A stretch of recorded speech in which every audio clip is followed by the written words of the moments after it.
Hi guys! Welcome to my vlog. Ayan, pag-uusapan naman natin yung regarding sa question ng mga kababayan natin sa accommodation. So ayun, yung iba kasi may problema, magkano po ba ang renta ng bahay dyan sa Poland? So usually naman kasi guys, ang mga nag-renta dito is yung mga direct employment. Yan, sila yung nagpo-provide ng mga bahay nila, yung titiran nila. Kaya nangungupahan sila ng mga apartment. Pero sagutin natin yan. Ang renta kasi dito nagko-cost ng 2,000 zloty pataas. Yan. So medyo malaki din. Pero may mga direct employment naman na provided na lahat ng employer. Libre bahay, libre transport, yan. Depende kasi guys kung saan kayo masuswertehang mapunta na employer dito. So, kapag kayo under agency naman, provided ng agency ang accommodation, usually naman na binabayaran lang dyan or kinakalta sa sahod is pinakamataas na yun nasa 450 zloty. 450. Merong mas mababa, merong mataas ng konti. Ganun. So, ang tanong ng iba, ilan daw ba yung kasama mo sa room? Gaya daw ba sa Saudi or sa Dubai na crowded? Dito kasi guys, wala pa naman ako na experience na ganun kasi galing din ako ng Taiwan. Mayroong mga dormitory din doon na na waluhan, animan, apatan, ganun. Pero dito kasi ano experience ko dito sa Poland, pinakamarami na yung 6, maximum na yon. Pero hindi naman siya ganun ka-crowded kasi syempre kasi dito pag dumating ka, hindi naman ganun kadami yung gamit mo. Tsaka dito kasi guys, ang mga tao dito, mga Pinoy, hindi sila basta-basta nagpo-provide ng mga gamit or bumibili ng maraming gamit. Kasi dito, palipat-lipat nga ng trabaho. Kumbaga malaya kang makakalipat ng trabaho dito sa Poland.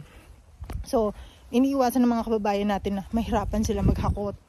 Yun talagang mahirap kapag marami kang gamit.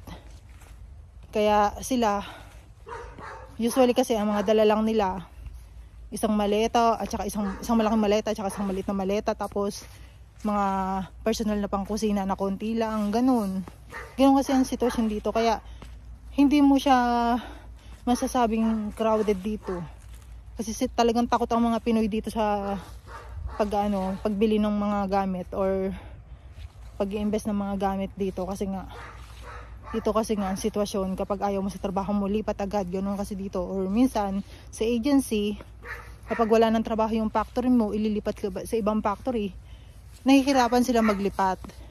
So ako naranasan ko rin yun guys, kaya ako nagdesisyon ako bumili ng sarili kong sasakyan kasi ang hirap talaga maghakot, as in. Kasi pag may sarili kang sasakyan, hakot mo yung gamit mo, naayos mo yung gamit mo, hindi kagaya ng sa agency na sama-samang hinahakot yung mga gamit, halo-halo o ganun, hindi na na-organize, hindi na naiingatan. So kayo, choice nyo kapag pumunta kayo dito kung bibili kayo ng sasakyan or i-minimize nyo yung mga gamit nyo, depende yan sa inyo. So yun, kasi kapag naroon naman kasing alam mo sa tingin mo na hindi ka komportable sa accommodation mo sa agency, pwede ka naman magsabi sa agency na pwede ka magpalipat sa ibang room or sabihin mo crowded dito, ganun. Sabihin mo kasi pwede ka na magreklamo kasi malaya ka rin naman nakalipat o lumipat kapag ayaw mo sa isang agency or hindi ka komportable sa tinitiran mo, especially hindi ka komportable sa trabaho mo. Ganun, mag-voice out ka sa agency. Huwag kang matakot kasi dito malaya kang makakapagsabi sa agency. Sa coordinator mo or mga direkta na staff ng agency, yan, bibigyan naman kayo ng contact pagdating nyo dito. Pero may mga case guys ha, may mga case, ito nangyari din sa akin to ha. Nung dumating ako dito, ang sabi, may susundo sa akin. Yun ang sabi ha. Pero, ang totoo ha, hindi yung taga-agency ang sumundo sa akin. May pinakasuyuan lang na trabahador din dito sa Poland. Tapos, hindi ako dinala sa accommodation na agency. Kumbaga, dinala ako sa isang paupahan na bed spacer sa Warsaw. Hindi ako dinirekta sa agency kasi nga parang nung pagdating ko kasi dito, yung working permit na dala ko, hindi na kailangan ng tao doon. Kaya natenga ako sa isang accommodation. So, nung natingga ako sa isang accommodation, hindi ako nagtrabaho agad. Kumbaga naghintay pa ako ng 3 weeks bago ako nakapagtrabaho kasi hindi nila alam kung saan ako i-deploy, kung saan kailangan ng tao ng hawak na agency. Nung pagdating doon sa temporary accommodation, which hindi naman temporary accommodation talaga yun, is talagang paupahan yun. Ang nagmamanage din is Pilipina na matagal na din dito, is 12 years na yata siya. So nagpapaupa siya ng bed spacer. Doon ako in-stay ng agency. Kapag ganun guys, ang nangyari sa inyo, may makikilala kayo or yung mga makikilala kayong mga Pinoy or kung pumunta kayo sa akin, hanapan ko na kayo ng ibang trabaho kasi nangyari talaga sa akin yun. Kaya mas nag-decision ako nung time na yun na maggala-gala muna habang walang trabaho. Okay kapag malaki yung pocket money mo, pero pag wala kang pera, mahirap kapag wala kang trabaho. Gaya ng isang kababayan ko, nakilala ko lang din dun sa accommodation na yun. As in, nasimot. Wala talaga siyang, wala na siyang kapera-pera kasi nga, itinigil din siya ng ibang agency doon. Ibang agency naman ang naghahawak sa kanya. So, hindi siya nakapagtrabaho. Mas matagal pa siya sa akin. Almost 1.5 months siya naka-stay doon. So, naka-stay siya doon ng 1.5 months.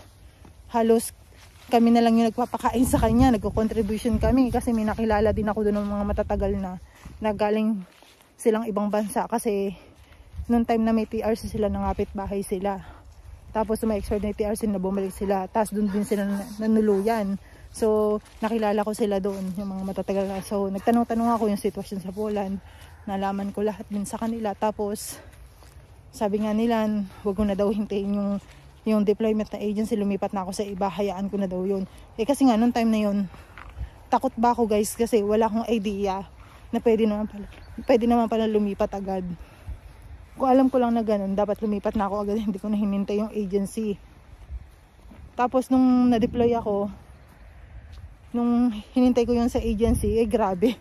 Hindi ko rin naman nagustuhan yung trabaho binigay sa akin kasi yung binigay sa akin trabaho, mabigat. Alam mo yun sa PNG, nagpapak ka ng mga product ng PNG na pabilisan. Tapos naglalakad ka ng 45 minutes galing accommodation to factory, ang layo. So doon pa lang pagod na pagod ka na. Kaya umalis din ako doon. Kaya pagdating nyo dito, magdala kayo ng pocket money kasi yun yung mas magandang solusyon kapag sa mga ganyang bagay kasi mahirap kapag wala kang dala din pera. Kasi sabi ng mga kababayan natin, paano ma'am kung wala akong dadaling malaking pocket money, okay lang yan as long na meron, magtipid ka na lang. Basta kung kayo dumating dito sa Poland at walang sumundo sa inyo, kontakin nyo ko, tapos papupuntahin ko rin kayo dun sa sa Pilipinang may-ari ng bed spacer. Pwede kayong makipanuluyan doon. Tapos kapag doon kayo na-stock at wala kayong trabaho, mag-message lang kayo sa akin. Tapos kukontak tayo sa mga agency dito para magkatrabaho kayo. Ganun ang gawin natin mga guys. Pero kayo yung direct na kakausap sa agency. Basta hindi na ako mamamagitan doon. Kasi nga mahirap din yung nag-uusap kami ng agency, tapos ipapasok ko sa inyo, mahirap yung ganun. Tsaka isipin nyo baka sinasabihin nyo na meron ng commission. Walang commission kasi kayo na makapag-uusap. Kayo na makikipag-uusap mismo sa agency, hindi ako. Ganun ang gagawin natin. So pagka kayo dumating sa accommodation na may ibang lahi, ingatan nyo yung mga gamit nyo kasi mahirap din dito, lalo na yung kasi medyo ugali ng mga ibang Ukrainian, hindi okay. Tapos merong mga Nigerian, iba-iba yung mga kasama mo dito. Kaya kapag nakaranas kayo na gano'n ng kasama sa accommodation, ingatan nyo yung mga gamit nyo. Kasi halos lahat naman tayo, siyempre may mga valuable na gamit. Huwag kayo basta-basta magtitiwala. Kasi iba-ibang lahi na talaga dito. Tapos safe naman dito sa Poland, kaya nga lang yung mga makakasama nyo sa accommodation, hindi natin alam yan. Kaya mag-ingat tayo kabayan kapag dating nyo dito sa mga gamit nyo, alahas nyo, mga pera nyo, mga jewelry nyo, ingatan nyo. So ayan lang guys, thank you for watching. Kung mga question pa kayo, mag-message lang kayo sa video ko. Thank you guys, bye, God bless us all po.